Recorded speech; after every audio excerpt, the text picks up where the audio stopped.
খুব অদ্ভুত ব্যাপার হলো 20 বছর যে বাড়িতে কাটিয়েছি সেই বাড়িতে এখন যেতে হলে জিজ্ঞেস করতে হয় যাব কি না। সেই বাড়িতেই আমি বেড়াতে আসি, সেই বাড়ি থেকেই ব্যাগ গুছিয়ে বেরিয়ে যেতে হয়। যাওয়ার আগে কয়েকবার দেখে নিতে হয় কিছু ফেলে যাচ্ছি না তো। আর ওই যে আমার সাধের ঘরটা এভাবেই ফেলে যাই। ওই ঘরের পর্দা, ওই ঘরের বিছানা, আলমারি, ড্রেসিং টেবিল সব আমার খুব কাছের।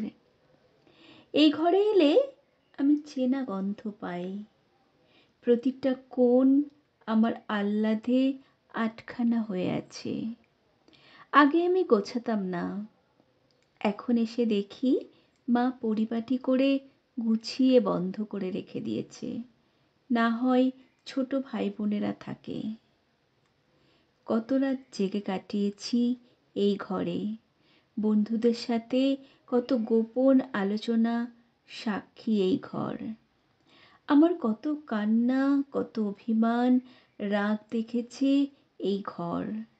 মন ভাঙা রাতে এই ঘরে জানলায় বসে আমি আকাশ দেখেছি সারা রাত। কত ছুটির দুপুরে শালিক পাখির মতো ঝগড়া করেছি মায়ের সাথে। কখনো বুক ভাঙা কান্না করেছি। সব জানে এই ঘর। সারাদিন ঘুরে এসে অন্ধকার ঘরের পরম শান্তিতে পছন্দের গান শুনেছি কতবার। কত জিনিস লুকিয়ে রেখেছি খাটের পাশের ড্রয়ারটায়। ওই আলমারিটা অগোছালো করেছি শতবার। শুধু একটা জামা পাচ্ছি না বলে আর একদিকে শাড়ি, একদিকে সালোয়ার, একদিকে কুর্তি পাট করে সাজিয়েছি। অবাক কাণ্ড হলো বিছানায় রাখা ওই যে দুটো ব্যাগ, এখনো ওই ব্যাগেই জামা কাপড় আনি, ওইভাবেই নিয়ে যাই। ভাবি 2-4 দিন তো থাকবো, আর আলমারিতে রাখবো না, ব্যাগেই থাক। ব্যাস, আলমারিটাও আর খোলা হয় না। সাজার জিনিস, কানের দুল, রঙিন বাক্স সবই পড়ে থাকে। একটু হাত দিয়ে মাকে জিজ্ঞেস করি, ওইটা কবে কিনলে? ওইটা কবে আনলে? এই চাদরটা কি নতুন?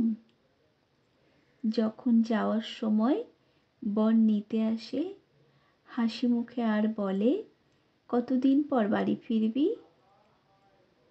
আমি চুপচাপ ব্যাগ নিয়ে বেরিয়ে যাই। জবাব দেওয়ার মতো কিছুই থাকে না।